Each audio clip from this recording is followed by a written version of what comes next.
নামামৃত সুধা পান করলেন, তাদের মানব জীবন শ্রেষ্ঠ জীবনের একমাত্র উদ্দেশ্য ঈশ্বর প্রাপ্তি। তা যেন এ জীবনেই সফল হয় এই কাতর প্রার্থনা। ইষ্ট নেই অথচ সদ্গুণ সম্পন্ন মানুষ পৃথিবীতে আছে, যারা পরোপকারী এবং গুরুজনদের প্রতি শ্রদ্ধা টান। অনেকে আবার জন্মগত সম্পদ নিয়েই সব সম্পদ নিয়েই জন্মায়, তাই ইষ্ট ধরা না থাকলেও তার দরুন চলনার মধ্যে অনেকখানি সদ্গুণ থাকে, কিন্তু সেটা হচ্ছে যান্ত্রিক সদ্গুণ, মেকানিক্যাল গুডনেস, যা কিনা সর্বসঙ্গতি নিয়ে কাউকে সার্থক হয়ে ওঠে না, ফলে দাঁড়ায় একটা বন্ধ্যা অসামঞ্জস্য সদ্গুণ, যা প্রেরণা প্রদীপ্ত করে কোনো জীবনকে উৎক্রমণশীল করে তুলতে পারে না। কারণ শ্রেয়কেন্দ্রিক না হওয়ার দরুন তাদের মিনিংফুল অ্যাডজাস্টমেন্ট হয় না, তাদের কোনো করার সঙ্গে কোনো করার সঙ্গতি থাকে না।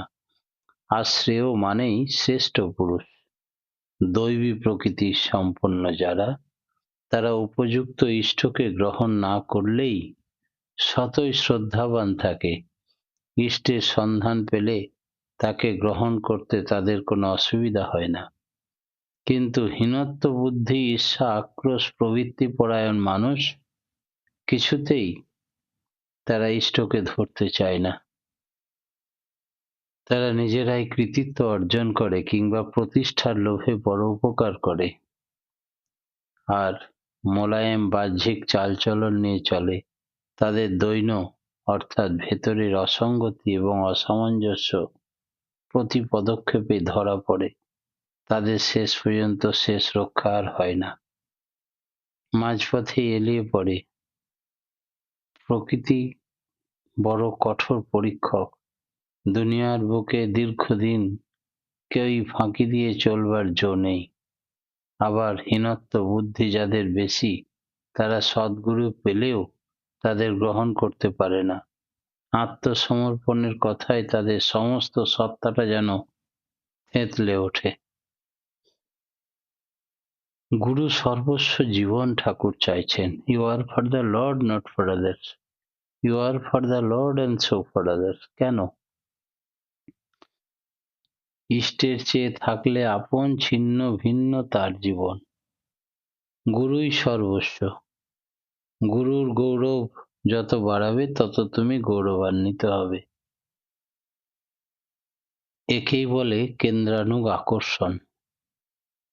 পজিটিভ যেন নেগেটিভ এর কেন্দ্র, তাই কেন্দ্রায়িত হয়ে ছাড়া চলার বা টিকবার কোনো জো নেই। সেই টানে সে ছোটে দিনরাত। এই ছোটাছুটি টানাটানির ভিতর দিয়ে ছিটকে বেরোয় না কিন্তু অনন্ত কোটি বিশ্ব ব্রহ্মাণ্ড গ্রহ নক্ষত্র, ক্ষিতি অব তেজ মরুদ বোম গাছপালা পশু পাখি মানুষ, যত কিছু সব এই ফড়িংটা পর্যন্ত উড়ে বেড়াচ্ছে, তার একটা ব্যালেন্স আছে। তাই প্রত্যেকের কেন্দ্রে, প্রত্যেকটা কোষ বা সেলের কেন্দ্রে আমাদের শরীরে আছে একটা করে নিউক্লিয়াস, তাকে কেন্দ্র করেই কোষ বা সেলগুলো নিটোল থাকে। সদ্গুরুকে ধরে তার নির্দেশ মতো বিহিতভাবে সাধন করলে সেগুলি ক্রমে ক্রমে ফুটে ওঠে। সবই চোখে দেখা যায়, কানে শোনা যায়, এসব হেয়ালি কথা কিছু না, এ হলো বিজ্ঞান। তবে গুরু সর্বস্ব না হলে, সর্বতোভাবে গুরুমুখী না হলে তথাকথিত সাধনার কসরতে কিছু হবার নেই। ভগবান শ্রীকৃষ্ণ অর্জুনকে বলেছিলেন, তোমার অনেক জন্ম অতীত হয়েছে, আমারও অনেক জন্ম অতীত হয়ে গেছে, তোমাতে আমাতে ভেদ নেই। ভেদ শুধু এইটুকু যে তুমি জানো না, আমি সব জানি, অর্থাৎ আমার স্মৃতি চেতনায় সব ধরা আছে। সদ্গুরু হলেন সেই জানা লোক, স্মৃতি চেতনাওয়ালা লোক। জীবনের সব রহস্য তার করতালগত। তাই তার উপরে প্রাণের টান হলে, তার সঙ্গ করলে, সেবা করলে, অনুসরণ করলে, তার প্রতি প্রীতি কর্ম করলে, নিজেকে তন্মুখী করে নিয়ন্ত্রণ করে চললে, নাম ধ্যান ভজন সাধন করতে থাকলে, তার সুখ সাধ আহ্লাদের দিকে লক্ষ্য রেখে চললে, বেমালুম ভাবে তার জানা কত কি যে নিজের জানার সঙ্গে এসে যায়, তা ঠাউর পাওয়া যায় না। পথ ওই সোজা পথ।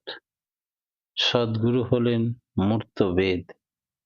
কোনো কিছুর বালাই নিয়ে তার পিছনে ঘোরো না, তার পায়ে নিজেকে উজাড় করে ঢেলে দাও, তাঁর হয়ে ওঠো। তুমি সর্বতোভাবে তোমার কিছুই ভাবতে হবে না, তোমার যা হবার তা আপনি হয়ে উঠবে। অনুভূতি বা দর্শনের কথা ছেড়ে দিলেও সোজা হবার সোজা কথার মানুষ আদর্শ ছাড়া অবলম্বন ছাড়া চলতেই পারে না, তার অস্তিত্বই বজায় রাখতে পারে না। প্রবৃত্তি তাকে কখন কেমন ভাবে সাবার করে দেবে আর কি ঠিক আছে। তাই আদর্শ যেন সবসময় পজিটিভ ঋজি কেন্দ্র, সাধারণ মানুষ যেন নেগেটিভ ঋচি কেন্দ্র। কারণ তিনি হচ্ছেন আমাদের সকলের স্রষ্টা, আমরা হচ্ছি প্রত্যেকে তার সৃষ্টি। তিনি হচ্ছেন স্বামী, আধার মালিক, আমরা হচ্ছি তার অনুগামী। তাই with all one passion and complex, সমস্ত বৃত্তি প্রবৃত্তি নিয়ে আইডিয়ালে অনুমান জীবন্ত মহাপুরুষে অ্যাক্টিভলি ইন্টারেস্টেড হলে সেই পাওয়ারফুল ম্যান, শক্তিমান মানুষ হয়ে দাঁড়ায়। একটা প্যাশন বা প্রবৃত্তি ইউনিট আনইন্টারেস্ট থাকলে ছিটকে যাওয়ার সম্ভাবনা থাকে। ইন্ডিভিজুয়ালিটি ব্যক্তিত্ব বলে কিছু থাকে না।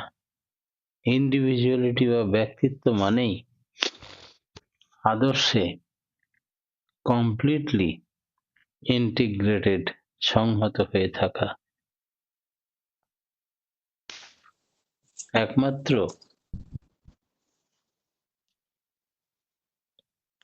আইডিয়াল বা আদর্শের আকর্ষণে চলা। তাই শুধু ইষ্টকে ধরে চলাই যথেষ্ট নয়, সমস্ত বৃত্তি প্রবৃত্তি সত্তা নিয়ে তাকে অনুরক্ত হতে হবে, তাকে অনুসরণ করতে হবে। আর যেখানে যতটুকু ফাঁক গরমিল গোঁজামিল আছে সেটুকু ঠিক করে তুলতে হবে। একেই বলে অচ্যুত অনুরাগ।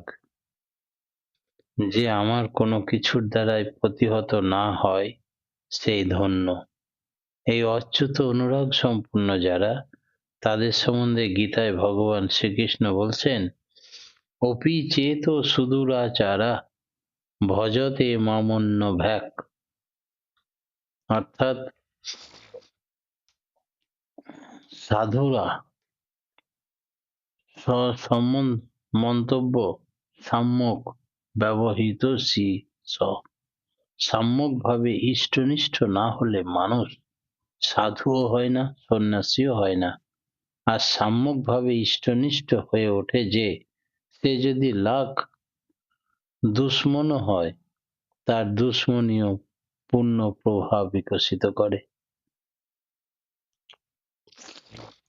তাই আদর্শ বা গুরু না থাকলে জীবন বিপন্ন হয় কেন? জীব কৃষ্ণের নিত্য দাস, যবে ভুলি গেলা, মায়া পিশাচি তার গলে দড়ি দিলা। মানুষ যদি ভগবানের বন্ধনে বাঁধা না থাকে, তাহলে শয়তানের বন্ধনে বাঁধা পড়বেই। জীব কৃষ্ণের নিত্য দাস, যবে ভুলি গেলা, পিশাচি মায়া তার গলে দড়ি দিলা। মানুষ যদি ভগবানের বন্ধনে বাঁধা না থাকে, তাহলে শয়তানের বন্ধনে বাঁধা পড়বেই, মাঝখানে আর কোনো রাস্তা নেই।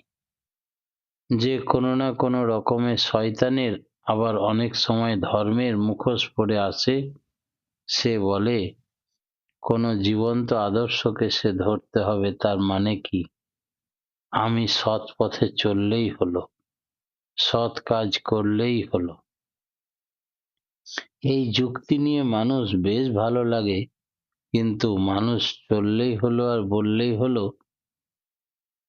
তাতে সায় দিলে চলে, কিন্তু ওই ফাঁক দিয়ে প্রবৃত্তি তার রকমারি কারসাজি চালায় মানুষের সঙ্গে।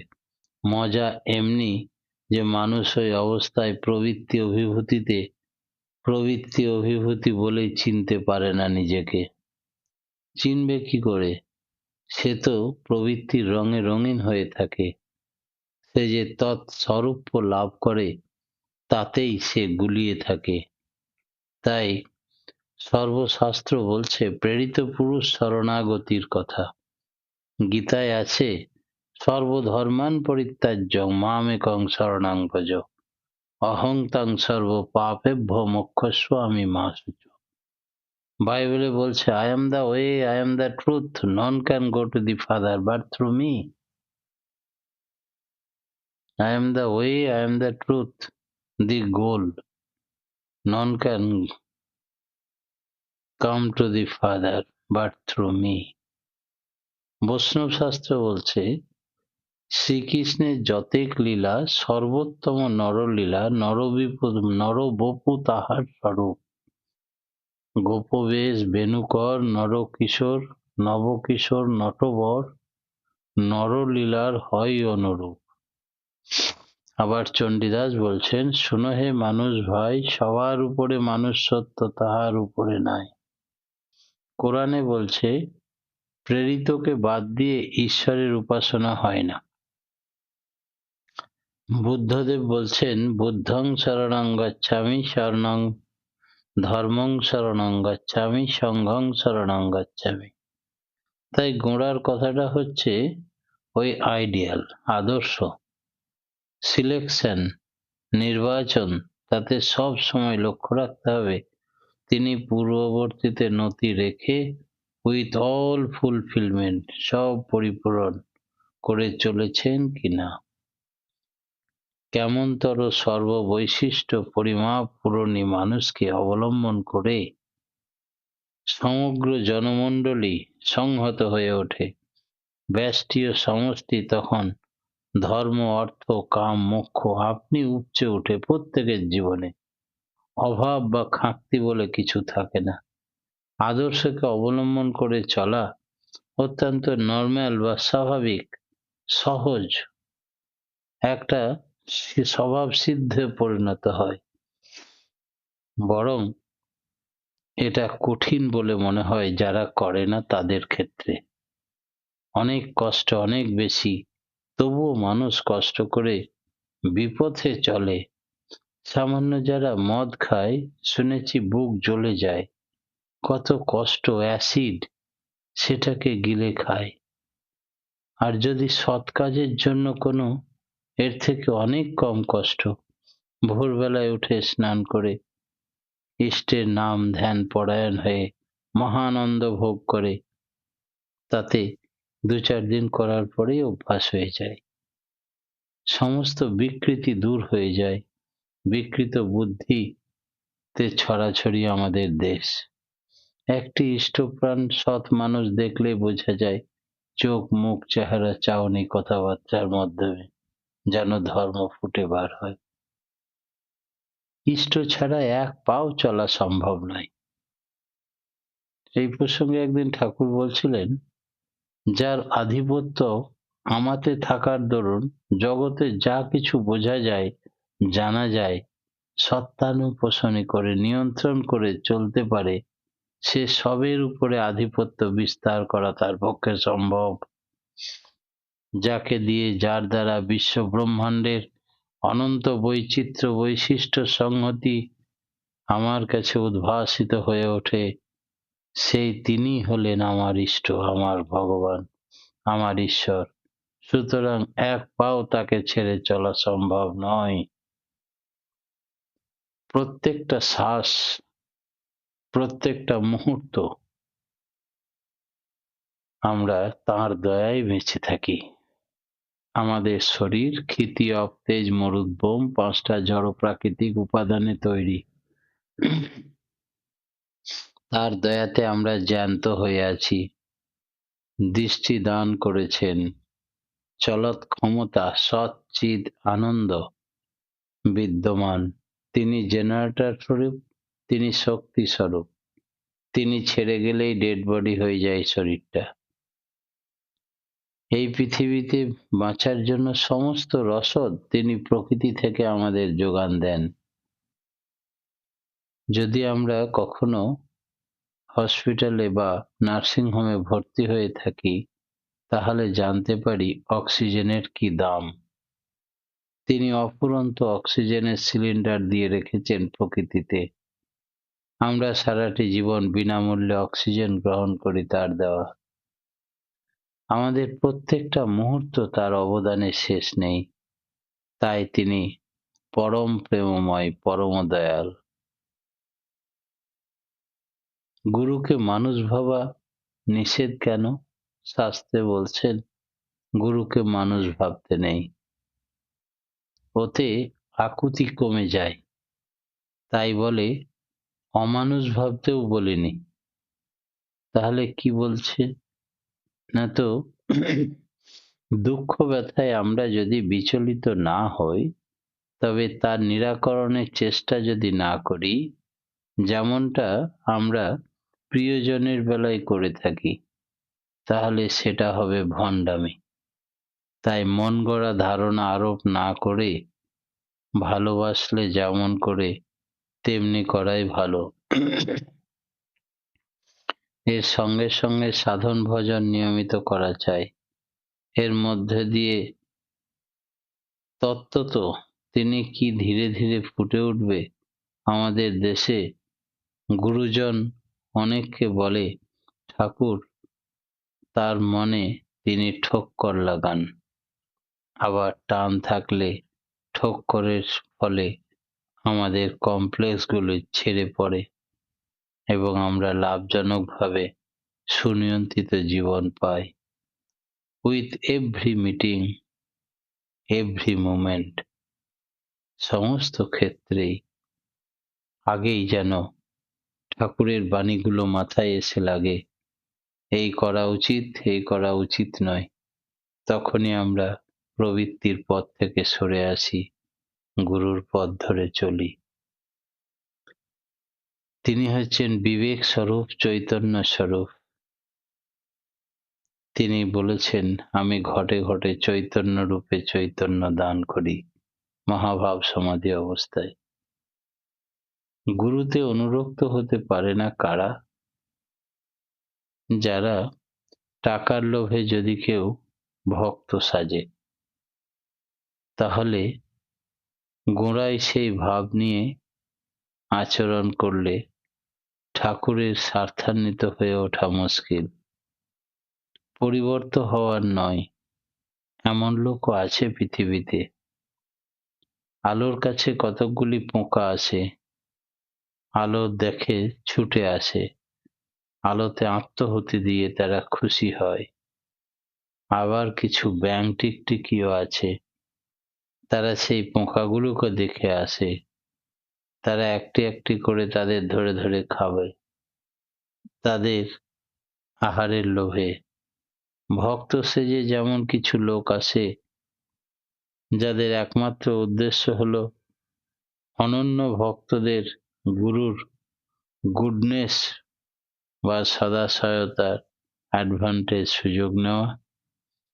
অন্য লোভে গুরু অনুরক্ত হতে পারে না যারা, দুষ্কৃতি সম্পন্ন লোক, তারা যাদের ভেতরে মাল আছে, তারা বিশেষ কোনো কামনা বাসনা নিয়ে গুরুর সান্নিধ্যে আসলেই পরেই গুরুতে আসক্ত হয়ে ওঠে, নিজের কামনা বাসনা সব দূর হয়ে যায়, যেমন হনুমানের হয়েছিল।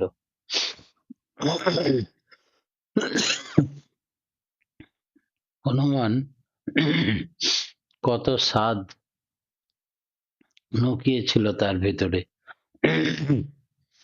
আর তারই পূরণের আশায় তিনি রামচন্দ্রকে ধরেছিলেন। কিন্তু রামচন্দ্রকে ধরে তাকে ভালো লেগে যায়। তখন তাকে খুশি করাই তার জীবনের একমাত্র উদ্দেশ্য হয়ে উঠল। সে ব্যক্তিগত সুখ সুবিধা, উন্নতি, আশা আকাঙ্ক্ষার কথা কোথায় তলিয়ে গেল, রামচন্দ্রকে নিয়ে মাতাল হয়ে গেল। তাকে নিয়ে কাটিয়ে দিল সারাটা জীবন। আর সে শুধু ভাবের ঘোরে নয়, প্রচন্ড কর্ম উৎসাহের সঙ্গে হনুমানের কথা ভাবলেও বুকখানা বড় হয়ে ওঠে। আমরা যেন প্রত্যেকেই সেই শ্রেষ্ঠ বীর, শ্রেষ্ঠ ভক্তের মতো হয়ে উঠতে পারি। ইষ্টকে পাওয়া মানে কি? কথা প্রসঙ্গে একদিন ঠাকুর বলছিলেন যে এই দুনিয়ায় শালা সবাই পাগল। মেয়ে মানুষ, নাম, কাম, টাকা পয়সা, পাণ্ডিত্য, কত কিছুর জন্য মানুষ পাগলের মতো ছোটে সকাল থেকে রাত্রি অবধি। কিন্তু মোট কথা, জিনিসের জন্য মানুষ পাগল হতে চায় না। আসল জিনিস তাকে পেলে আর কিছুই যা অপারগ থাকে না। আর পাওয়া মানে ইষ্টকে তোমার মধ্যে বসিয়ে তোমার বৈশিষ্ট্য মতো তুমি যা হও সেইটি হলো তোমার ঈশ্বর প্রাপ্তি। আর এই ইষ্টের জন্য মানুষ যখন পাগল হয় তখনই সে হয় প্রকৃত। তার আগে পর্যন্ত মানুষ অল্প বিস্তর অপ্রকৃতস্থই থাকে। এই অপ্রকৃতস্থ জীবন যাপন করে। প্রবৃত্তির অধীন যেখানে যে যতটুকু, অপ্রকৃতস্থ সে সেখানে ততটুকু। আবার এই অসঙ্গতি সে নিজে কিন্তু ধরতে পারে না, কারণ সেই রঙে সে রঙিন হয়ে থাকে প্রবৃত্তির রঙে। আবার কেউ বললে কার্যকারণ সম্পর্ক দেখিয়ে সেটিকে সমর্থন করে। তবে যারা সদ্গুরু গ্রহণ করে অনেকখানি তাদের সেই রং কেটে যায়, সেই পথে চলতে চেষ্টা করে। তাদের একটা মস্ত লাভ হয় এই যে তারা নিজের ভুল কিছু কিছু ধরতে পারে, ভুলকে ভুল বলে চিনতে পারে এবং শোধরানো তখন সহজ হয়। সম্পূর্ণ করতে পারুক না পারুক, কোনটি ধর্ম, কোনটি অধর্ম, কোনটি সঠিক, কোনটি